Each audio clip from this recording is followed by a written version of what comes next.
We're live. Woohoo! We need theme music. We need like a theme song to go into this. A theme song.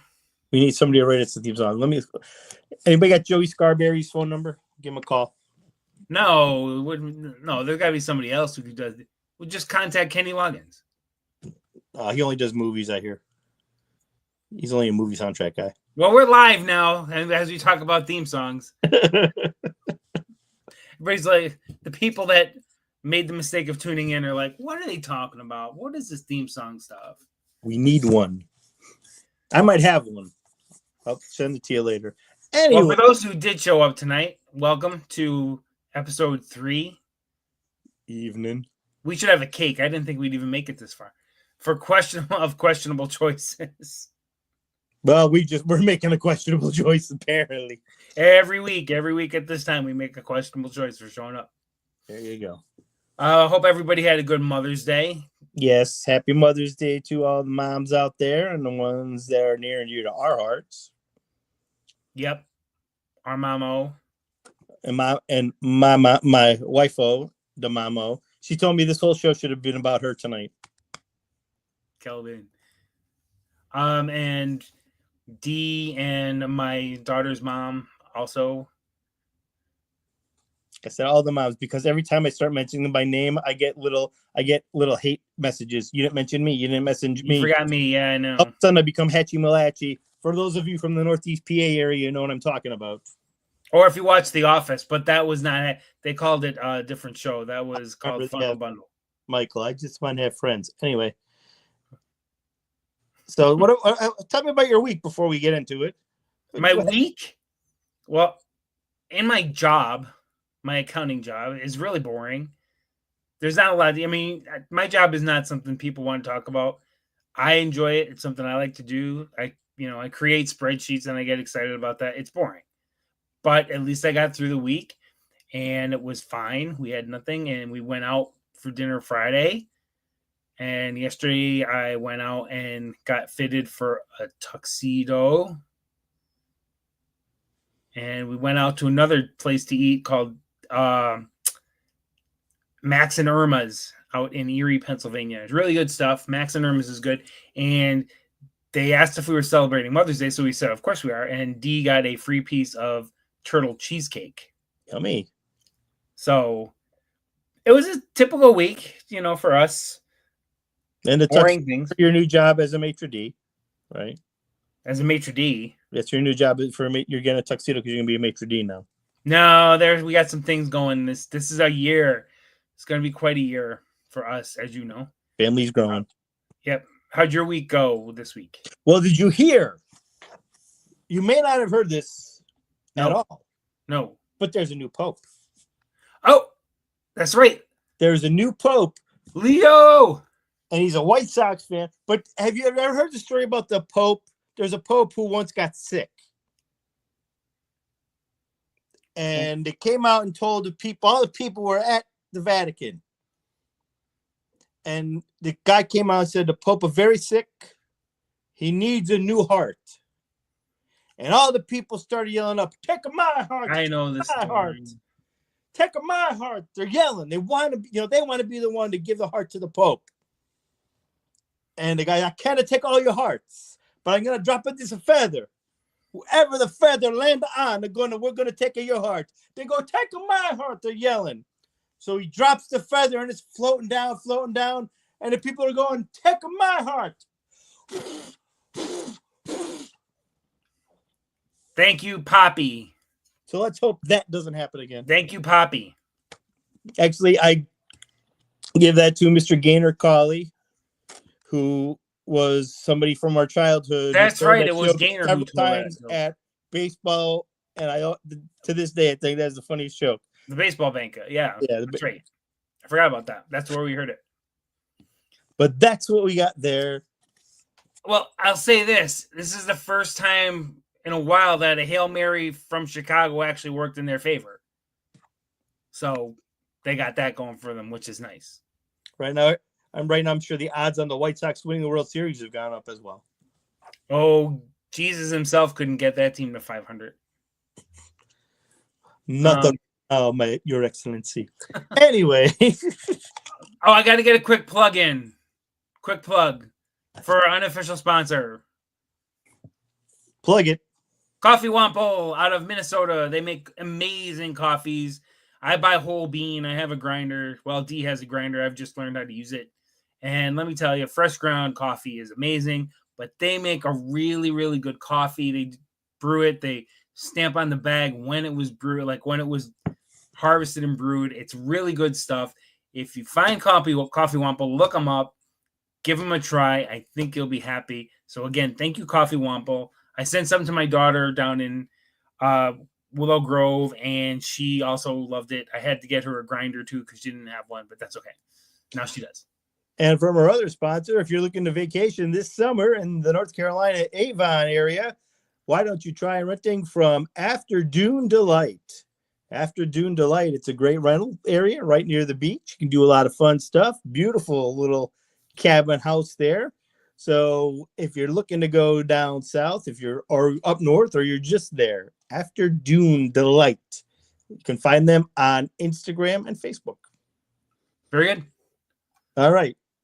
All right, you got topics. Give me your topic. So, I'm not gonna say I love fast food, but one of my favorite fast food places is Burger King. Right now, they got the great 2 for $5, 3 for $7 deal, which we get a lot in this house because it's very inexpensive and it feeds us all. Yeah. Well, then I'm watching TV and I see they're getting sued. I'm like, what are they getting sued? They're getting sued. There's a bunch of people who say that when you're watching the commercial on TV, the burger is coming over the bun, but when you buy it in the store, the burger is not coming over the bun. That's false advertising. And this is my son's favorite commercial, the Burger King commercials. He gets excited. My other young son now, the other day the commercial came on, his head turned to watch it.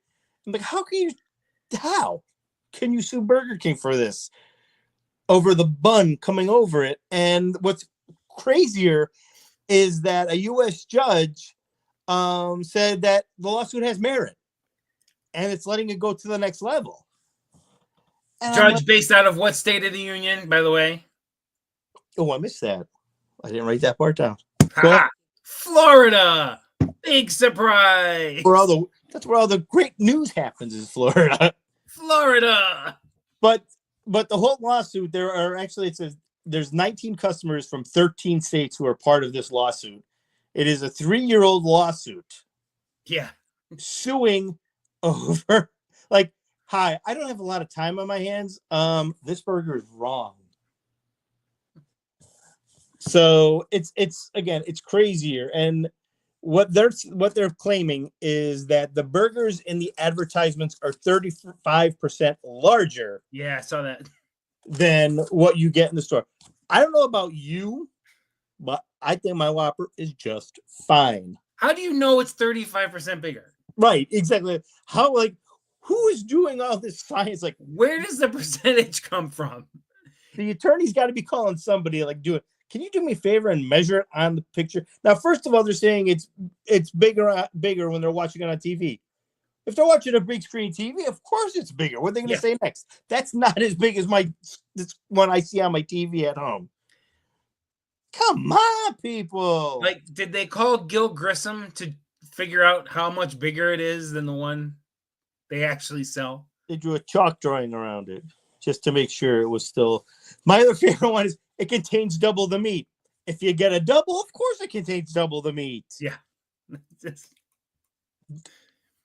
Well, and then sure, this isn't like a new thing, right? No. See, there you go. Kelvin knows what's up. Whoppers are good things. You shouldn't complain about them. There's no.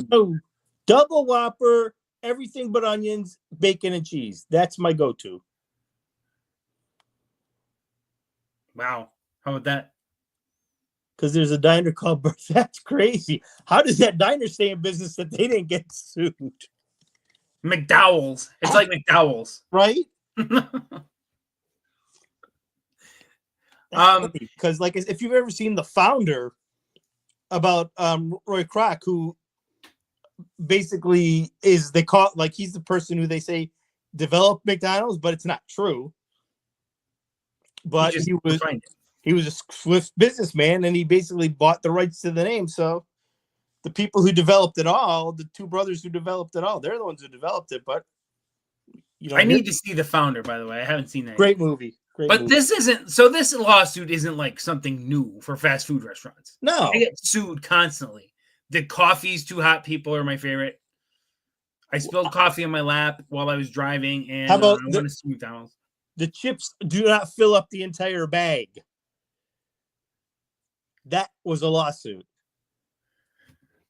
The $5 foot long from Subway isn't really a foot long.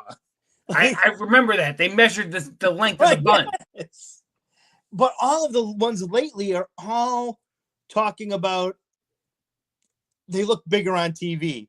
Taco Bell was sued because they're saying I think it was the chalupa and their taco pizza looked like they had more stuff on the TV than they did when you bought it in the restaurant. And you know what? I understand that and I see that. But I also remember watching what these businesses are saying, watching this documentary when they're making these pictures and everything, they really dress them up. Sometimes they don't even cook the meat all the way through, so it looks bigger because you're seeing it on TV. Yeah, it shrinks. They tell you that, a quarter pounder is only a quarter pound prior to cooking. They tell you that. Bottom line, the meat was in the pool. Shrinkage occurred. Well, here's another one I found. Buffalo Wild Wings got sued because their boneless wings are made from breast meat. Somebody decided they needed to sue for that because they didn't understand that there's no such thing as a boneless wing because you've never seen a chicken with boneless wings. Find me a chicken who's got boneless wings and I will donate to their charity. This is the worst ever. I can't control them. There's no such thing, but a little off topic, but not really. If anybody mentions boneless wings, I laugh. I said, you mean chicken nuggets. And they're like, no, they're boneless wings. No. They are not made with wing meat. They never have been made with meat. They're not boneless wings. If you really want to sue for that, go for it because there's no such thing as a boneless wing. Hey, I don't know why they came up with boneless wings just because they put a sauce on them. I mean, if you get a good place, they're good and edible, absolutely. But yeah, I don't know why boneless wings. Well, how about this one? There was a settlement. Dr. Pepper got sued because the way they phrased the vanilla flavoring, like their vanilla cream soda or whatever, it wasn't real vanilla, but they kind of phrased it that way. So they had to settle with the people suing them because it wasn't phrased exactly. It was phrased in a misleading way. But just in the year 2010, there were actually 45 of these kind of lawsuits. 10 years later, actually 12 years later, 214 class action lawsuits against food places with 101 filed in the first 6 months of the year. This is what people are doing with their time. And again, like Burger King said, a photographer styles it more beautifully than the guy who's in the back going, hey, I need 2 Whoppers, 2 bacon cheeseburgers, a chicken sandwich, and fries. Because if you've ever seen those people, the last thing they're saying is, it will be up soon. I need to make it look pretty for you. Because it's called fast food for a reason. You want it fast.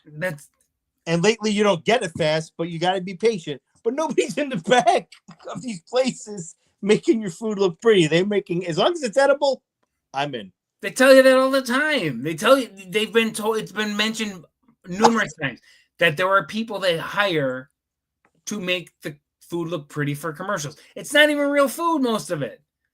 They're not using real burgers and real tomatoes and stuff like that. Well, I remember they once talked about, like, if you see like a turkey or something on TV and it looks beautiful, that they actually get coffee grounds and they wet them, and that's what they put on the turkey as a dressing for it. That's coffee grounds to make it look pretty. Sure. And again, a reasonable human being understands that. Well, as our good friend Kelvin said, and I will put this up again, and I've heard this before, that there were places where they were selling 1/3 pound burgers, Americans wouldn't buy them because they thought it was smaller than a quarter pounder. This isn't a joke. This is true stuff. People wouldn't buy the 3rd pounder because they didn't think it was as big as a quarter pounder. These are also people who obviously don't make burgers at their own house. Because how many times I purchased burgers at the grocery store, pre-made ones, and I'm sitting there, wow, this looks fantastic. I don't know if I'm going to find the right hamburger bun for it. I got to go to the bakery part of the grocery store, not just the bread part. And by the time I get it, it's like I'm eating a slider. Sure, it all shrinks. Fat content. It shrinks. I was in the pan. It shrinks. So, I mean, I hope that this lawsuit gets kicked out eventually, because if these people win, there's going to be a bad precedent set in the fast food industry. And that's not like it's good for you anyway, but that's the point right there. If this goes through and they get it, it just opens up the door for more frivolous lawsuits. This, like you said, this becomes, well, remember, the people versus Burger King. They this is how they ruled. And the next thing you know, it's like these places start closing down because there's lawsuit after lawsuit, and they just can't afford to make the things the way people see them on TV, because people, this is like watching a soap opera and thinking it's real. Yeah. And then our court systems get clogged up with all this stuff too. Yeah. You gotta send a Whopper to jail. Nobody knows the trouble I see. See the Whopper playing the harmonica, singing the blues. It's really good. It could really screw some things up for people. I was in the pan. Too many people trying to get an easy dollar. Speaking of which, what a transition. Dun-dun-dun. Too many people trying to get an easy dollar. Now, this just, again, blew my mind. Not because of the situation, but the fact that the gentleman actually pondered it for a brief moment. What are we talking about? If you haven't heard, everybody knows Mr. Simon Cowell. Oh, that's terrible. Your voice is terrible. The original Mean Man. In a recent interview, Simon Cowell revealed that someone once offered him $150,000 to judge he and his wife having sex. Not Simon Cowell. The man said, "Can you come to our room and judge our sex?" And Simon, while he was at dinner, by the way, he went up to him at his at dinner and asked him this. Right? "Hello, Mr. Cowell. I love your work." "Well, thank you. You want to come to my room?" "Well, do you need like what like how do you even?" And the fact I said, no, when I'm reading, he's saying, and I thought about it for a brief moment. Yeah, he thought about it. Although I love this, and your buddy Calvin, I gotta give props. This was the best comment I've ever heard when he was asked this. Simon's first answer was, "Are you winding me up?" I thought that was the coolest phrase ever. Not, "Are you kidding me? Are you winding me up?" And that's what he said, and I thought that was the coolest phrase. Anyway, first of all, again, you go up to somebody, "Oh, I love your work. I love this."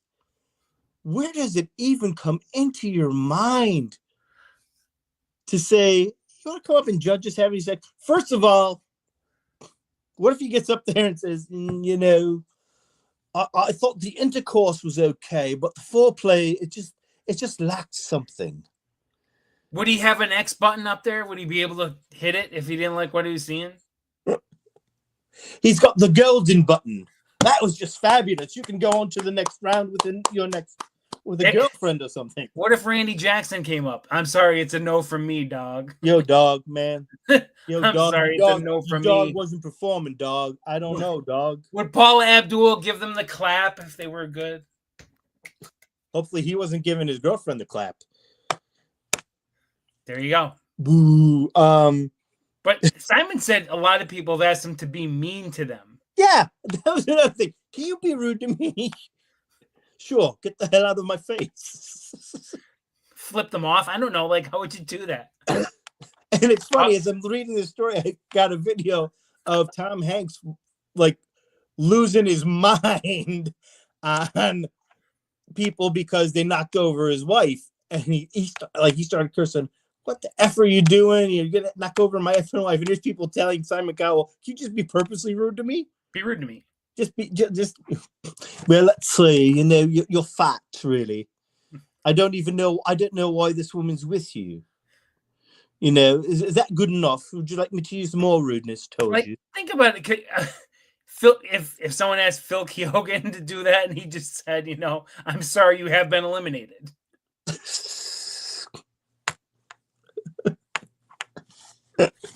The woman who's on the weakest link. I'm sorry, you are the weakest link. Goodbye. I just can't get over this. Jeff Probst come up and snuff out your torture. Jeff Probst going, Con's ready. Go. No, that's not Probst. He doesn't do that. Survivor's ready. Oh, Survivor's ready. Yeah, that's right. It's ready. Go. Trust me, my wife's been watching the newest Survivor. I get glimpses of it, and that's it. We were just talking about him and just how, man, like, first of all, he's another one of those people who doesn't age, but he can just he could write like 200 books. Like, he write an encyclopedia of his experiences on Survivor. Think about all the reality judges and how they would handle these situations, like Bruno from Dancing with the Stars. That was a fabulous. I never saw such a great intimacy. I would do it again.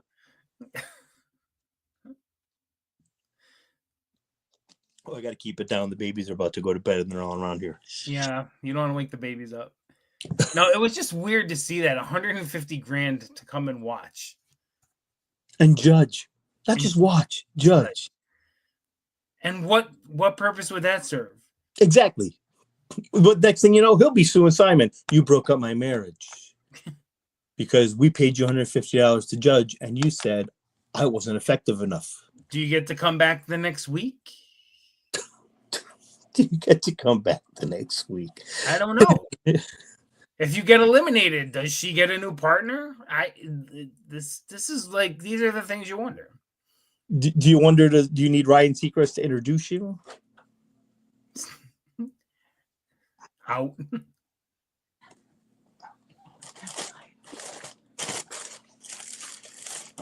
Uh-oh. I'll be right back. Special guest appearance. Hi, buddy. Hey, buddy. That's my nephew. Get her. Go get mommy. Go get her. Sorry, brief interlude. Yeah, how about that? What if would they have to do it with a mask on, like in The Masked Singer? The Masked Singer.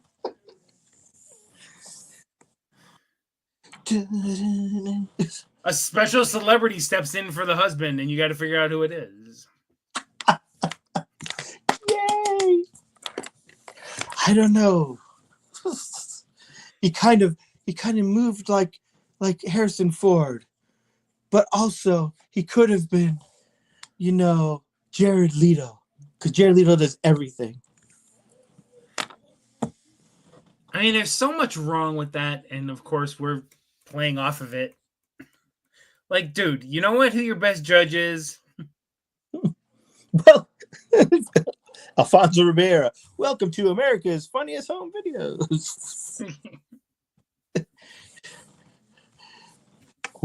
This is what happens when a celebrity judges your sex life. It'd be a new show. Maybe MTV would put it on. Well, that's right down there. That's right down their alley. You get the guy who hosts Ridiculousness, and he could be the judge. Carson Daly moves from The Voice, goes back to MTV.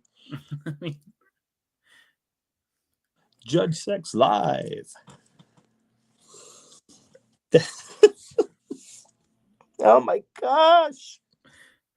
This is what's wrong. Part of what's wrong with the world.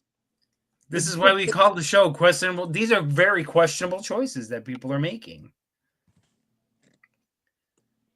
Well, I think we've had enough of that. What if somebody judged them having sex while eating a Whopper? And what things would be the appropriate size, and what would they get sued over? What would be the appropriate size? I guess that would be the woman's choice. I'm sorry, no. This is why this show is not designated for children, as you know. The little French fry right there. Thank you. No. I heard there was a Whopper in the room. Can they get that through the drive-thru? That's what she said. Yep. All day long. Come to our house. We do that's what she said jokes on the regular. I've got people here into that groove. My stepdaughter's really into that. Dee's really good with it too. She's quick with the that's what she says. Also, I hope everybody liked our little quick guest star for the moment.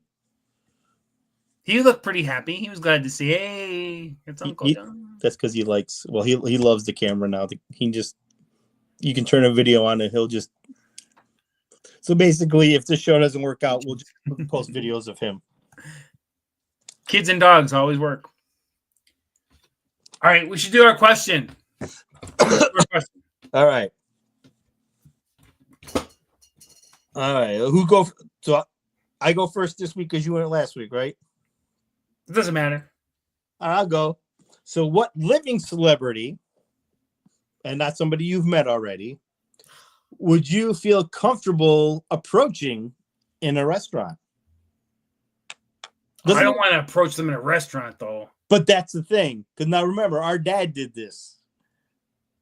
Our dad doesn't care. Here, I got it. Gordon Ramsay, because he owns the restaurants. So it would be Gordon Ramsay. I win. I found it out.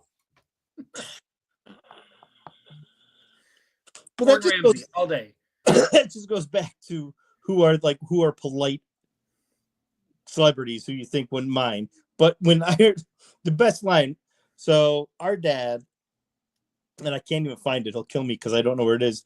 But he was in a restaurant. He approached Frank Gorshin. Now, for those of you who have no idea who Frank Gorshin is, he was the original Riddler in the original Batman series in the 60s with Adam West. Our dad walked up to him and says, "Gee, I hate to bother you while you're eating." And Frank Gorshin replied, "But you're going to do it anyway, aren't you?" But other than that, he was very polite and he signed an autograph. But you're going to do it anyway. Well, that's not the first time he did anything in a restaurant. He got, David, who is it? Katie will know. David Cohn and somebody else at a restaurant in Fenway in Boston. I just remember when we were at a banquet, when the one banquet where Steve Bedrosian, former closer for the Phillies, was the speaker, and he sent us up to get his autograph during the raffle. And Bedrosian, in that heavy Boston accent, looked at us and said, "Are you sure you just don't want to wait for some of these prizes?" But again, I know it was your birthday, kid. I don't remember who it was, though. So that's my question. And you found your way out. Yeah, but you have to answer it on your side too.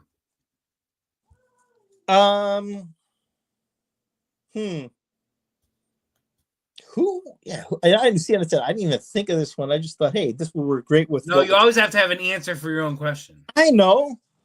I'm just I didn't think about it. I didn't, because I would have said Tom Hanks, but then I saw that video and it's like, I'm not going to say Harrison Ford because he's too curmudgeon-y right now. Henry Winkler.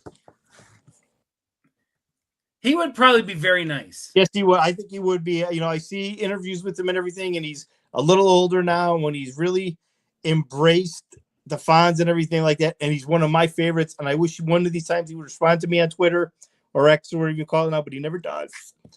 He danced with our cousin at a wedding, though. I know. I have pictures of her with him, and I'm so jealous. And it's like, I wish you knew how much I loved him at the time, and you could get me an autograph. Because again, I love Henry Winkler. That picture's hanging right above where I'm working right now. The picture of our cousin with Fonz. And I do recommend his book to anybody looking for a book to read or listen to or whatever. Being Henry, I think it's called, and it's fabulous. And his life story is something else. Our friend from across the pond, Kelvin, has met, and I can attest to this. He's met so many famous people in his life. Yeah.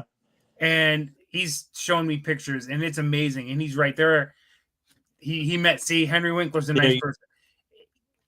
I've seen some great people in these pictures, and you know that if they're posing with him, they're probably pretty darn good people. And it's very matter of fact. It's funny. We'll just have a topic. We'll be talking about something, and he'll pop a picture up like, oh, him you mean, or her you mean? And it's like, he's got a picture with them. I don't believe this. I don't think I've ever really met anybody famous. I've met, well, through a couple of jobs I had, but they're mostly athletes. I've never met anybody non-athlete, I don't think. That's pretty much the same. The only person, the only person I remember meeting is Franco Harris, and that was the coolest thing in my life. But I think the closest I came to a celebrity who wasn't an athlete, I met one of the winners of Hell's Kitchen in Atlantic City, New Jersey. Well, that's cool. She was working. I went to the restaurant specifically because I knew she was working there, and sat down and had my food. And I asked our server, I said, "Is Latasha here?" And he said, "Yeah, she's in the back. Do you want to meet her?" I said, No. She's probably busy. I just wanted to know if she was here. I thought she was great on the show. And she came out. And I just said, "You're a rock star." And she pointed at me. She said, "No, you're a rock star." And I got a picture with her. And she said that Gordon is really nice. He's really helpful. And the stuff you see on TV is for TV. A lot of it's for TV. They said he really cares about the folks that cook for him. Although I've seen some real bad ones on Hell's Kitchen, which I binge watch now every day. Well, we also know that some people in your life have met the incomparable Alexander Hamilton, also known as Lin-Manuel Miranda, and that was a great experience for them. Oh yeah, you got my kiddos met him. They met him in seeing a Broadway play. It was pretty funny. Yeah, that's a great. I love that. Maria's story about that is really good. Yeah. All right, I guess I better ask your question before it gets too late. Mm-hmm. All right, this one came up yesterday at dinner, and I brought it up because that's what I do when we're eating. So, and since fast food, this ties right into our topic today. Oh. You have your favorite fast food burger, fast food chicken nuggets, fast food fries, and fast food ice cream dessert.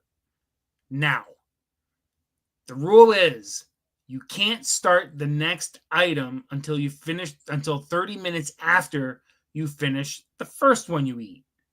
What order do you eat your 4 items in? What? So it has to be, you said, a burger, nuggets, fries, and like dessertish kind of thing. An ice cream, and it's an ice cream dessert. And you gotta wait 30 minutes. 30 minutes after you finish one, and you can't eat a piece of every one. You got to finish one at a time. Well, I'd start with my double Whopper with cheese, bacon, no onions. Then I would eat the fries. And then the fries would be from McDonald's. I think McDonald's fries better than Burger King fries. See, I'm not into the chicken nuggets. I don't like McDonald's nuggets. Burger King. It could be tenders. It could be, but it's got to be like a tender or a nugget. I mean, I'll have to go with Raising Cane's because that's all they sell, and they're pretty decent. So I'd go Raising Cane's chicken tenders. I'll tell my wife because she always wants to go there. I said all they do is sell chicken tenders and chicken tenders on a bun. There's not really much like diversity there. But hey, Post Malone likes it. And then I would end with a Frosty from Wendy's. So you're gonna get to your Frosty, I think, roughly 2 hours. I think it's 2 hours, right? Yeah, but I will hopefully be able to keep the Frosty in a freezer or buy it at the end. No. It's all got to sit on the table. Oh, that's ridiculous. You can't. No, that's You the didn't say game. that. You got to buy it. All sits there all at one time, You didn't man. say that. You didn't. No, that's the key. It's all sitting out in front of you at one time. You can't Well, if keep it's all it stashed. sitting out in front of me, then obviously I got to eat the Frosty first because it will melt. And that will be a quick one. Then I would eat the fries because I can actually deal with them for being just a little bit soggy. Then I'd go with the burger before it gets too bad, and the chicken nuggets because I can eat chicken nuggets cold and it doesn't really bother me. And I can eat the burger a little cold too. I've done that before. I'd eat my fries first and foremost because a cold fry just doesn't work. They're not good. And then I would eat my burger. After that, the burger. And then third, I'd eat the ice cream. And I'd finish with the nuggets or tenders because but you're at that point you're not eating ice cream. You're eating like not even a milkshake. You're eating milk. Yeah, but if I get like a caramel sundae, You're still eating yeah, but at least it tastes caramel. You're eating caramel milk. A Frosty tastes good, and you're not going to get a caramel sundae because McDonald's machines never work. Although I did see somewhere where there was white smoke coming out of a McDonald's. That means that their Frosty machine was working. Mm-hmm. Katie, you can't dip them and you can't dip the fries in the ice cream. The rule is you can't combine them. There's no combinations. All I got to say is about this. Your question is Survivor's ready. Yeah, that question didn't go over well at lunch yesterday. The challenge is you cannot eat you have to pick your order and they got to get cold. No, you can't do it. Sometimes I can see people on Survivor going, Jeff, I'm just going to punch you out. Tell me all these rules. I'm sick of them. Gotta watch The Amazing Race. You want to see rule changes. There's different rules every week now. No, it's not, Katie. That's the game. If you don't like the game, I'm sorry. Hate the player, not the game. That's crap. You don't like just because you don't like the rules. All right, we've wasted enough people's time this week. That's what we do. We appreciate you allowing us to waste your time. Kelvin lets us waste his time. He's let us waste his time every week so far. Too. Again, if anybody who's watching this has any thoughts or ideas you'd like us to discuss, please email one of us because for the most part, you probably all know who we are and nobody watching this is somebody who's never heard of either one of us. Well, you don't even have to email. You can reach out to me on social media too. Same here. Otherwise, we'll just keep looking and finding these crazy stories and talking about them every week. What does she mean? What about her? What about you? What? Well, she's been here every week too. Oh yeah. Sorry. We got you. Don't worry. Throw the books out of the game. Kelvin is one of my favorite people that I've ever met. Or not met in person, but one of my favorite people I've ever met on social media. All the famous people he's met and he hasn't met you. Oh, boy, he's missing out there. I met him through D, and he's just amazing. He's a great guy. We've talked to him before. We've called him. He's called us from across the pond, and we value him very much. Does he do that when you're all asleep? No, he actually will call us at a time that's probably inconvenient for him, honestly. He's got so much interesting knowledge. Well, cheers to him. This is to you, Kelvin. And he loves to talk about food, which we love so much, especially like different foods that we can get, that he can get there that we can't get here. Well, maybe we'll look up some food stories of questionable things next week. Who knows? No one knows. We'll see what the week brings us. All right. Thanks again for those of you who popped in tonight. Until next time, I'm Chainsaw. Yeah, and I'm Dave. We'll see you at the movie. At the movies. And if you got that reference, bless your hearts. All right. Good night, everybody.